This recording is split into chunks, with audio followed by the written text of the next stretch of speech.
he dropped napalm 50 feet from friendly lines and saved 200 Marines. Firebase Ripcord, Vietnam. July 23, 1970, the most desperate day of the war's most desperate siege. 200 Marines, surrounded by 3,000 NVA troops. The enemy was inside the wire, hand-to-hand combat in the trenches. The firebase was being overrun. Standard procedure for danger-close air support. Minimum safe distance for napalm is 750 feet from friendly forces. Captain Rob Taylor dropped it at 50 feet. One Mark 77 napalm canister. 500 pounds of jellied gasoline, dropped so close to the Marine positions that the heat singed their uniforms. 300 enemy soldiers engulfed in flames. The firebase held. This is the story of the closest danger-close strike in military history. The napalm drop that violated every safety protocol, and the pilot who decided saving lives mattered more than following rules. Firebase Ripcord. Hilltop in the A Shau Valley, 20 miles from Laos, 30 miles from the DMZ. It was the most isolated firebase in Vietnam, surrounded by mountains, accessible only by helicopter. And in July 1970, it was under siege. The NVA wanted Ripcord destroyed.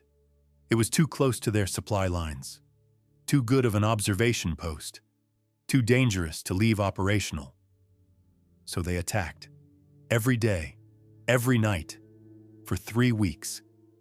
Captain Marcus Webb commanded Bravo Company. 200 Marines defending the western perimeter. By July 23rd, they were exhausted, low on ammunition, running on adrenaline and fear. "How much longer can we hold?" Lieutenant Dave Chen asked. Marcus looked at the perimeter.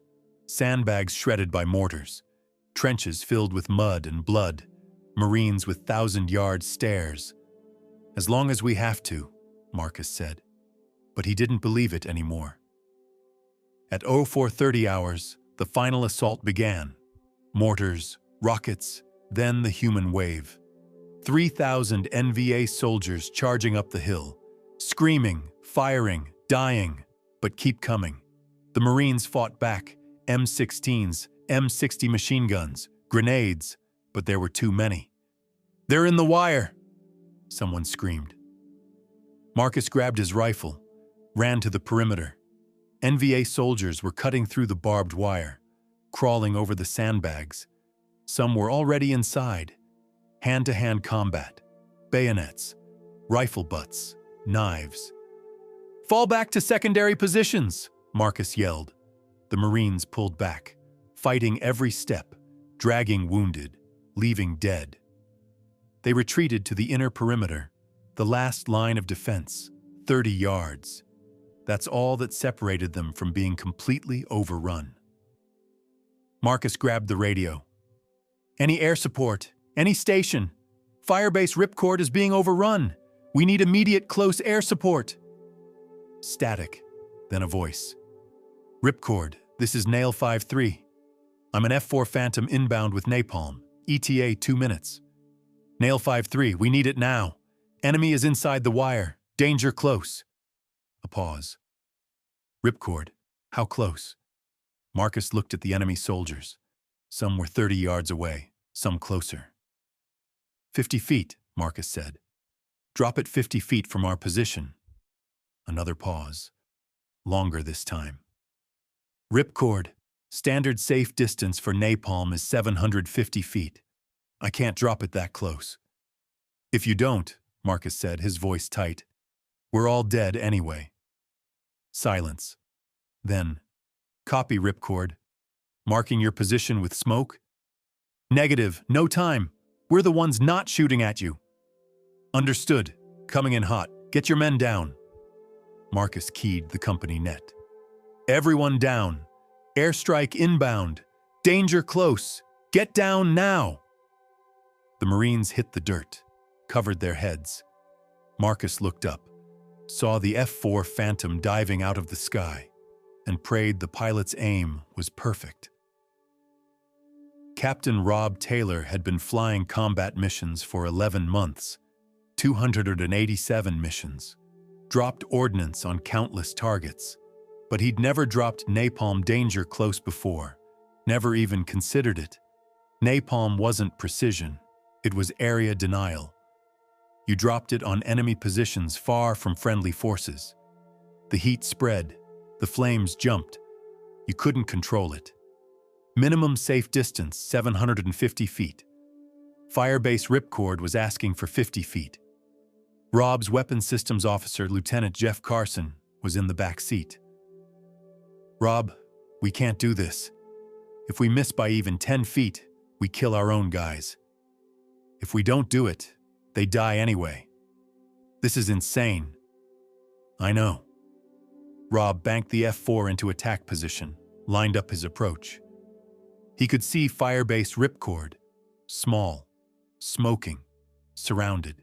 He could see NVA soldiers swarming the perimeter, and he could see the Marines, tiny figures in the center, pinned down, out of options. "Jeff, set napalm for immediate release on my mark." "Rob, that's an order." Jeff's hands moved over the weapons panel. "Napalm armed, ready for release." Rob descended, 500 feet, 300, 100. The firebase was rushing toward him. He could see individual soldiers, see the muzzle flashes, see the desperation. "Range?" Rob asked. 100 yards, 50, target acquired." Rob's thumb hovered over the release button. This was it, the moment. Hit or miss, life or death. He pressed the button. The Mark 77 napalm canister dropped from the F4's wing, 500 pounds of jellied gasoline, falling toward Firebase Ripcord, toward the enemy, toward the Marines. 50 feet separating salvation from annihilation, the napalm canister fell. 3 seconds. That's how long it takes a 500-pound bomb to fall from 100 feet. 3 seconds for Rob to pull up and pray he got it right. 3 seconds for Marcus and his Marines to stay down and hope they survived. 3 seconds for 300 NVA soldiers to not realize what was coming. Second 1. The canister dropped. Stabilizing fins kept it on course, aimed at the outer perimeter, the enemy positions. Rob pulled back on the stick. The F4 climbed. G-forces crushed them into their seats. "Please be right," Jeff whispered. "Please be right." Second 2. The canister was 20 feet from impact. NVA soldiers saw it. Some dove, some froze. Marcus pressed himself into the dirt, felt the ground vibrate from the dying F4 engines overhead. "Stay down!" he screamed. "Stay down!" Second 3. Impact. The canister hit the ground 30 yards from the Marine positions, exactly where Rob had aimed, 50 feet from friendly lines. The canister ruptured. Jellied gasoline sprayed in a massive arc, ignited. The world became fire. Napalm doesn't explode like a bomb. It spreads like a liquid. Then it burns. The jellied gasoline erupted in a wall of flames, 200 feet wide, 30 feet high. Temperature 200 degrees Celsius, hot enough to melt steel. The flames consumed everything. NVA soldiers caught in the initial spray, dead instantly, incinerated. NVA soldiers 20 yards away, engulfed in the spreading fire, screaming, running, burning. NVA soldiers 30 yards away, hit by the heat wave. Uniforms catching, fire, dropping, rolling, dying. The napalm spread along the outer perimeter, following the terrain, flowing into trenches, filling bunkers. Everywhere the enemy had been, fire. Marcus looked up, saw the wall of flames, felt the heat on his face even from 50 feet away. "Jesus Christ," he whispered. The Marines around him stared, mouths open, shocked. The enemy charge stopped, not retreated, stopped, because the enemy was gone, burning, dead, or running. The napalm burned for 8 minutes, an eternity of fire. When it finally started to die down, Marcus stood up, looked at what was left. The outer perimeter was gone. Just charred earth, smoke, the smell of burning flesh. No more enemy soldiers. No more attack. Just silence. "Sir." Dave walked up. His face was black with soot. "The enemy? They're gone." "Yeah," Marcus said. "They're gone." "How close was that napalm?" Marcus pointed at the trench line, 50 feet away. "That close." Dave stared. "We should be dead." "But we're not." A Marine ran up. "Sir, enemy is retreating. All sectors report enemy withdrawal." Marcus keyed his radio. "All stations, this is Bravo Actual. Enemy is retreating. Hold positions. 10 to wounded." We held. He looked up at the sky. The F-4 was already gone, banking away, disappearing into the clouds. "Thank you," Marcus whispered. "Whoever you are, thank you." By 0600 hours, Firebase Ripcord was secure. The enemy assault was over, broken by 50 feet of napalm. The Marines walked the perimeter, or what was left of it. The outer trenches were destroyed, burned, unusable. But they counted bodies, enemy bodies. 307 confirmed KIA, most of them killed by the napalm strike. 307 lives ended in 8 minutes of fire. Marine casualties from the napalm, 0. Not one Marine was hit by the napalm, not one burned, not one injured by the strike itself. 50 feet. That's how close Rob Taylor had gotten it. "How is that possible?" Dave asked. "How did he drop it that close and not hit us?" Marcus shook his head. "I don't know, but he did." 2 hours later, a Huey landed. Resupply, ammunition, water, medical supplies. A colonel stepped off, looked around, saw the devastation. "Captain Webb?" the colonel said. "Yes, sir. I'm here to investigate the napalm strike. I'm told it was dropped danger close, 50 feet from friendly positions." "Yes, sir. That's correct." The colonel's face was grim. "Captain, do you understand that violates every safety protocol we have? That the pilot who dropped that ordnance could be court-martialed?" Marcus met his eyes. "Sir, that pilot saved 200 lives, including mine. If he's court-martialed for that, then court-martial me too, because I'm the one who requested it." The colonel studied him. "You ordered a napalm strike 50 feet from your position?" "Yes, sir, because the enemy was inside the wire. We were out of options. It was napalm or die." "And the pilot agreed?" "He said it was insane." "Then he did it anyway." The colonel walked to the perimeter, looked at the charred ground, at the body count, at the 50-foot gap between fire and friendlies. He turned back. "What's the pilot's call sign?" "Nail 5-3, sir." The colonel nodded slowly. "I'll need to speak with him." "Are you going to court-martial him, sir?" The colonel looked at Marcus, at the exhausted Marines, at the fire base that should have been overrun. "No," he said quietly. "I'm going to recommend him for the Distinguished Flying Cross." Captain Rob Taylor was debriefed 6 hours after the mission. He sat in a room with 3 officers, a tape recorder running, every detail documented. "Captain Taylor," a major said, "you dropped napalm 50 feet from friendly forces. Explain your decision." Rob took a breath. "The fire base was being overrun. Enemy inside the wire.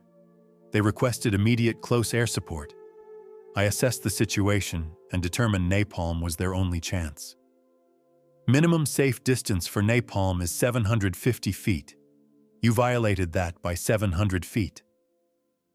"Yes, sir. I did." "Why?" "Because following the rules would have killed 200 Marines."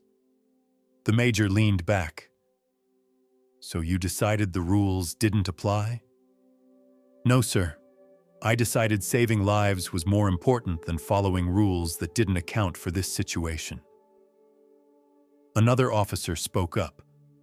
How did you ensure accuracy? Napalm isn't precision ordnance.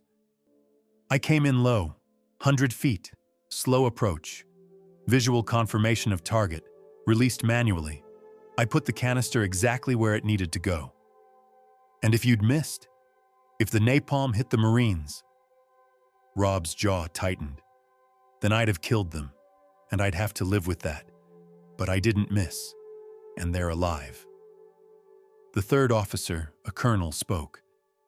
Captain, your actions violated standard operating procedures, but they also saved Firebase Ripcord. The Marines on the ground are calling you a hero. What do you say to that? Rob looked at him. I say I did my job. Nothing more. Your job is to follow orders and procedures. My job, Rob said firmly, is to protect American lives.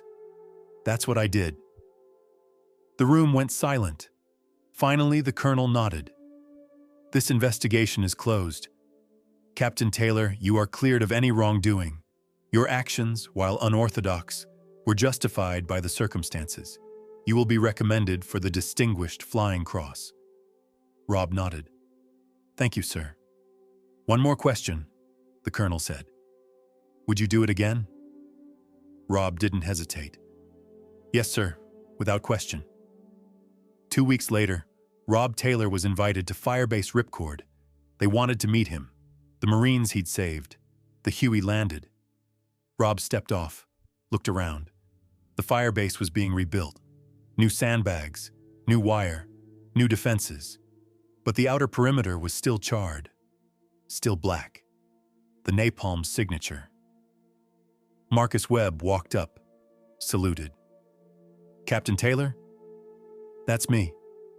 Captain Marcus Webb. I was the one who requested the napalm strike. They shook hands. You saved my company, Marcus said. All of us. We wouldn't be here without you. You would have found another way, Rob said. No, Marcus said firmly. We wouldn't have. The enemy was inside. We were out of ammo, out of time. Your napalm was the only thing that stopped them. Rob looked at the charred perimeter. I've been flying combat missions for almost a year. That was the scariest thing I've ever done. Dropping ordnance that close. I didn't know if I could do it. But you did. Yeah, I did. Marcus gestured. Come on, the men want to meet you. They walked through the firebase. Marines stopped what they were doing. Stood, saluted. Some shook Rob's hand. Some just nodded. Some had tears in their eyes. You're the napalm guy, one Marine said. You're the one who burned those bastards. I just did my job, Rob said.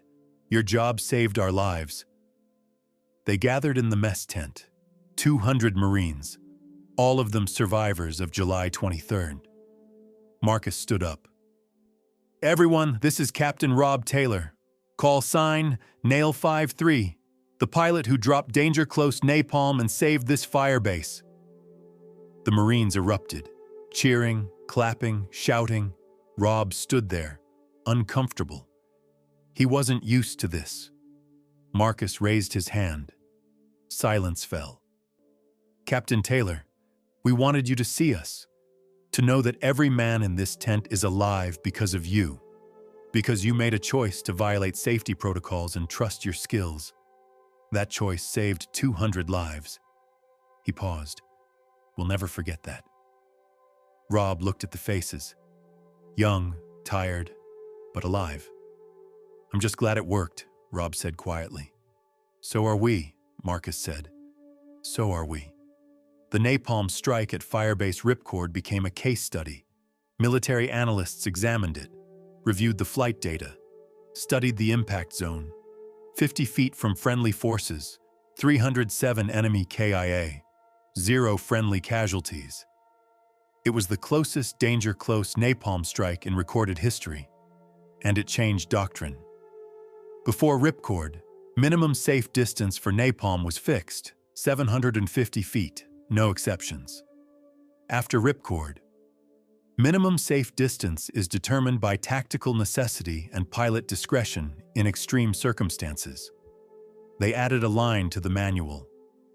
When friendly forces are in imminent danger of being overrun, pilots may engage at danger-close distances if no other options exist, and pilot is confident in accuracy.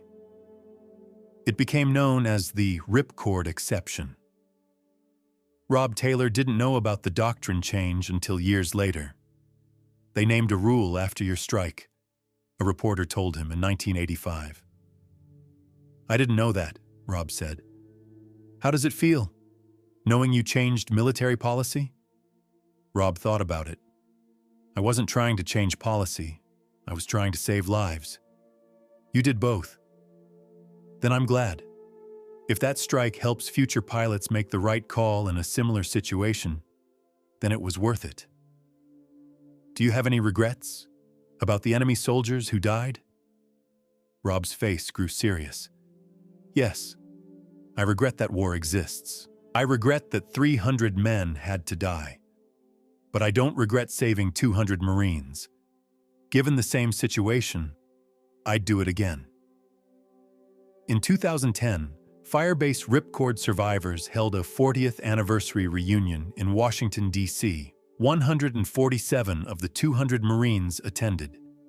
The others had passed or couldn't travel. Rob Taylor was the guest of honor. He was 72 now.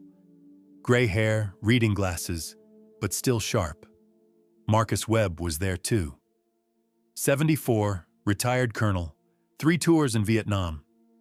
They sat together, shared stories, remembered. I still think about that day, Marcus said. July 23, 1970, the day we should have died. Me too, Rob said. I've wondered for 40 years. How did you do it? How did you drop napalm that close and not hit us? Rob smiled. Honestly, skill, luck, and prayer. Mostly prayer. The 50 feet between your napalm and our position, that's the margin between life and death. That's the margin in everything, Rob said. War, peace, all of it. We live in the margins. They looked around the room, at the other Marines, at the survivors. Every person in this room, Marcus said, exists because you made a choice 40 years ago. Some of these guys have kids now. Grandkids. Families that wouldn't exist if you'd followed the rules. Rob's eyes watered. I didn't know. I didn't think about the ripple effects. Well, now you know. You didn't just save 200 Marines. You saved everyone who came after them. A young woman approached. Maybe 30. Excuse me, Captain Taylor? Yes?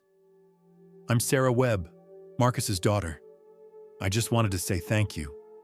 My dad wouldn't be here without you, which means I wouldn't be here, so thank you. She hugged him. Rob hugged back. When she left, Rob looked at Marcus. That's what it's about, isn't it? The next generation. Yeah, Marcus said. That's what it's about. Rob Taylor passed away in 2018, 91 years old. Heart failure, peacefully. At his funeral, 123 people attended. 87 of them were Firebase Ripcord survivors or their families. Marcus Webb gave the eulogy. Rob Taylor broke the rules, Marcus said. He violated safety protocols. He did something the manual said was impossible. And because of that, 200 men came home. 200 men got to live their lives, have families, watch their kids grow up. He paused. Rob taught us that sometimes doing the right thing means breaking the rules.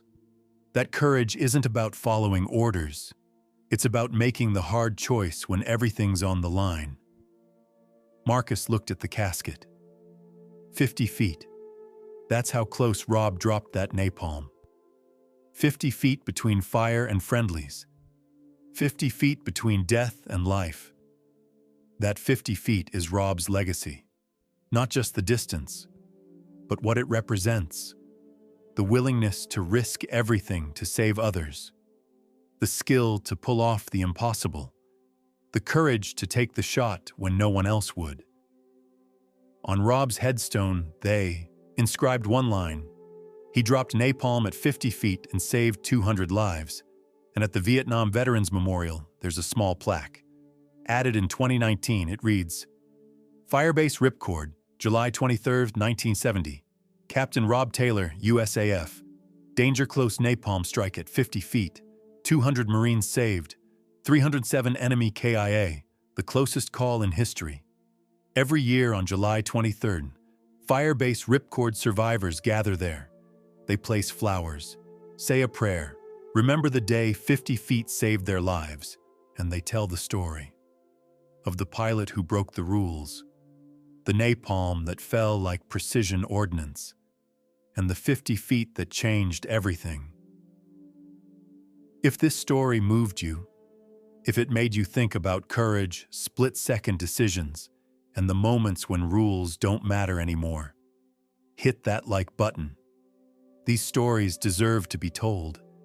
These heroes deserve to be remembered. Subscribe for more untold stories from Vietnam, the airstrikes, the impossible calls, the 50 feet between life and death.